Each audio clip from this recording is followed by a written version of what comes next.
인공지능으로는 음악도 만들 수 있고 사진도 만들 수 있고 어느 정도 영상도 벌써 만들 수 있죠. 근데 여러분들 혹시 직접 인공지능으로 만들어 본 적이 있을까요? 그 만들었던 결과물들은 여러분들이 다 수익화 내기 위해서 사용할 수 있습니다. 단 여러분들이 자유롭게 사용할 수 있어도 본인권은 아니라는 거 알고 있었어요? 다른 사람들이도 본인이 만들었던 결과물 자유롭게 사용할 수 있습니다.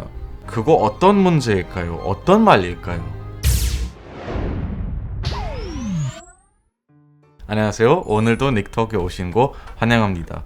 오늘은 인공지능 공부하면서 그리고 이 유튜브 채널 운영하면서 가장 고민하는 주제에 대해서 좀 이야기 나눠보도록 하겠습니다. 저처럼 인공지능의 윤리적 문제 또는 저작권 문제에 대해서 궁금하시면 이 영상 끝까지 보시는 거 추천합니다. 인공지능은 우리 인생에서 큰 영향 계속 주고 있죠. 근데 늘 나오는 윤리적 질문들이 있거든요. 예를 들어서 어떠한 회사에서 직원들이 보고서 쓰기 위해서 아니면 어떤 데이터를 요약하기 위해서 데이터를 챗GPT한테 투입해야 되잖아요. 근데 그 데이터는 은근히 그 직원이 일하는 회사에 민감한 데이터일 수도 있어요. 어디서 나가면 안 되는 데이터가 일 수도 있잖아요. 근데 챗GPT한테 제가 쓰는 내용, 제가 쓰는 데이터 다 어디로 갈까요? 다 오픈AI 서버한테 가거든요. 심지어 학습 데이터로 사용될 수도 있습니다. 그러면 나중에 이거 학습 데이터로 사용하게 되면은 어떤 사람 프롬프팅 어떻게 하는지에 달려서 이 민감한 데이터가 나올 수도 있어요. 근데 회사만 아니고 우리도 마찬가지예요. 제가 예를 들어서 저희 개인 고민 상담을 위해서 챗GPT하고 대화하면 고민을 제대로 상담받기 위해서 나에 대한 정보들 다 까야 되잖아요. 그거 다 오픈AI 서버에서 저장되고 학습 데이터로 사용될 수도 있어요. 이건 바로 사생활 침해라고 할 수도 있고, 애초에 지금까지 챗GPT 나오는 대답들은 이미 학습 데이터로 대답이 만들잖아요. 근데 그 데이터는 오픈AI 다 저작권 가지고 있을까요? 허락을 받았을까요? 꽤 윤리적 문제가 있지 않을까요? 얼마 전에 제가 되게 친한 친구가 스테픈 킹 이라는 책 쓰는 작가가 있잖아요. 그 작가가 되게 좋아해서 챗GPT한테 스테픈 킹 스타일대로 이런 글 써달래. 그리고 그 친구한테 보여주더니 완전 그 사람 글솜이 나오고 있다. 완전 이 사람 쓰는 스타일대로 썼다. 그거는 스테픈 킹의 책들이나 인터뷰들이나 쓰는 글들 다 학습에 대해서 그렇게 나올 수 있다는 점이 있지 않을까? 근데 이거 다 학습 데이터로 사용하는 거는 허락받았을까? 그러니까 지금 미국에서 저작권 관련해서 아티스트들, 예술가들 되게 많이 소송 걸리고 있어요. 스테이블 디퓨전한테나 미드저니한테. 왜냐면 자기가 만든 사진하고 너무 비슷한 사진이 이생성형 AI에서 나온다고 해서. 그러니까 이제 저작권 문제도 꽤 윤리적 문제가 있잖아요. 학습 데이터는 누가 입히는지 누가 학습시킨지에 달라서 인공지능을 객관적이지 못하게 만드는 거예요. 예를 들어서 인종차별주의자가 데이터 학습시키면서 자기가 선호하는 데이터 학습시키면 그럼 이 인공지능이 엄청 인종차별주의인 발언들 할 거예요. 그러니까 이 인공지능을 만드는 회사가 학습 데이터를 잘 선택해서 객관적인 공평한 인공지능을 만들어야 되는데 이 회사가 과연 윤리적으로 좋은 인공지능을 만들 수 있을까? 윤리적으로 그냥 간단하게 생각하면 저도 요즘 굉장히 많은 고민하는 부분이 이 인공지능 어디까지 믿어도 되는지, 그리고 이제 저작권 문제. 특히 저작권 문제가 너무 크다고 봐요. 왜냐면은 저도 이제 영상 하는 사람으로서 앞으로 인공지능을 무조건 영상 하면서 사용해야 된다고 생각하는데 이게 어디까지 사용할 수 있을까? 내가 이거 인공지능 통해서 영상을 만들면 어떤 예술가가 비하받을까? 저도 아무리 인공지능이 생성을 했다고 해도 제가 원하는 결과물 나올 때까지 저도 꽤 많은 노력, 프롬프팅이든 이제 포토샵이든 편집이든 효과이든 노력했을 텐데 제가 저작권 가질 수 없다는 거는 큰 문제이잖아요. 그래서 그거에 대해서 사례 좀 가져왔는데, 이제 일단은 2018년은 스티븐 설러 박사님이 직접 생성형 인공지능을 만들었어요. 이 인공지능은 이제 Creativity Machine이라고 불렀어요. 여기 핵심적인 거는 스테픈 더러는 이 인공지능을 학습시킨 데이터 다 직접 보유하고 저작권 가지거나 직접 만드는 데이터 통해서 학습시켰어요. 그래서 지금 이 화면에서 보이는 사진, 이 인공지능 통해서 만들었어요. 이 화면에서 보이는 사진 이제 저작권 요청했어요. 근데 미국 저작권 부서에서 저작권 받을 수 없다 라고 했어요. 왜냐면 사람이 만들진 않았으니까. 근데 웃기잖아요.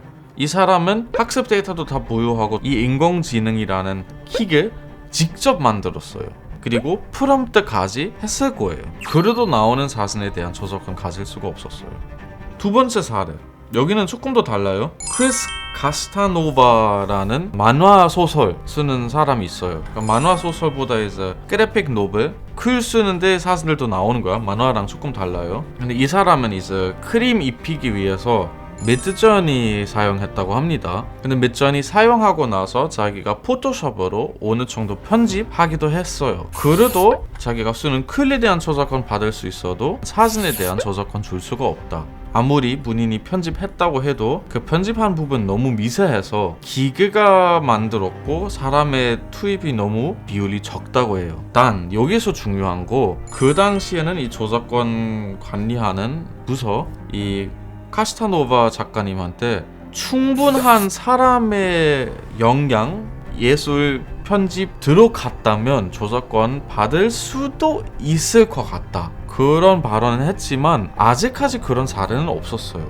그래서 제가 좀 찾아봤어요. 이제 midjourney 같은 경우는 아무도 저작권 가지진 않아요. midjourney 통해서 내가 만든 사진은 누구나 자유롭게 사용할 수 있고, 근데 나도 대신 이제 수익화 낼 수 있습니다. 근데 내가 수익화 내고 나서 이 사진 다른 사람이 가지고 수익화 내면 난 뭐라고 할 수가 없어요. 근데 이제 이거는 계속 사진인데 음악도 꽤 큰 문제가 있다고 합니다.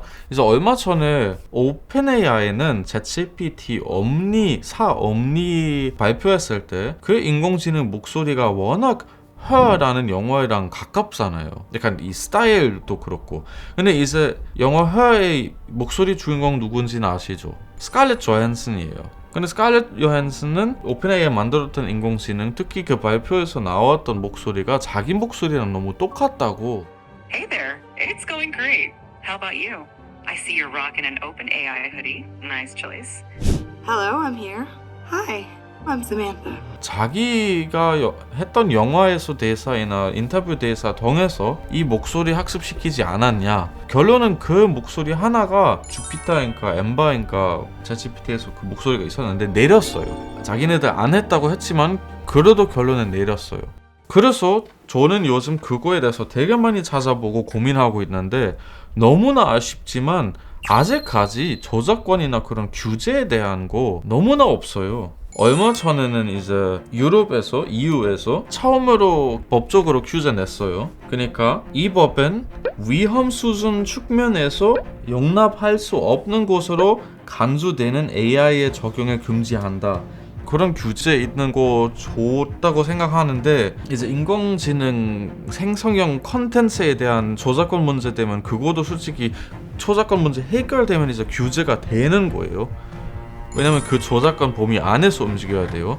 이제 이거 빨리 돼야 우리도 편하게 안심을 하거나 사용을 하거나 뭐가 조심스러워야 되는지 알거나 하는 거예요.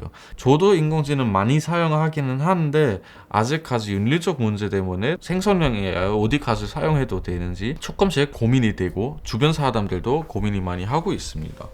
그래서 여러분들이 이 윤리적 문제 또는 저작권 문제에 대해서 어떻게 하면 해결할 수 있는지 좀 댓글로 알려주시면 감사하겠습니다. 왜냐면 저도 솔직히 생각 많이 해봤는데 잘 모르겠어요. 일단은 내 개인 생각을 말하자면, 누군가의 허락 없이 본인이 만들었던 글이든 사진이든 영상이든 학습 데이터로 사용하는 거는 이제 하면 안 된다고 생각해요. 동시에는 내가 어디 웹사이트에서 나의 결과물 올리고 하면 잘 확인해야 돼요. 인스타그램 같은 경우는 내가 내 사진 올리면 저작권은 더 이상 나한테 있지 않아요. 인스타그램한테 있어요. 일단은 학습 데이터의 저작권 문제가 확실하게 클리어하고 나서 그 다음에는 이제 나오는 결과물의 저작권 문제 해결되면 큰 윤리적 문제도 해결 자연스럽게 할 수 있을 것 같습니다. 네, 여러분들의 생각도 궁금하고 과연 이 문제 해결할 수 있을까? 아니면 우리가 이미 너무 멀리 왔다, 또 이상 해결할 수 없다 라고 생각하면은 댓글로 알려주시고 다음 영상에도 뵙겠습니다. 안녕.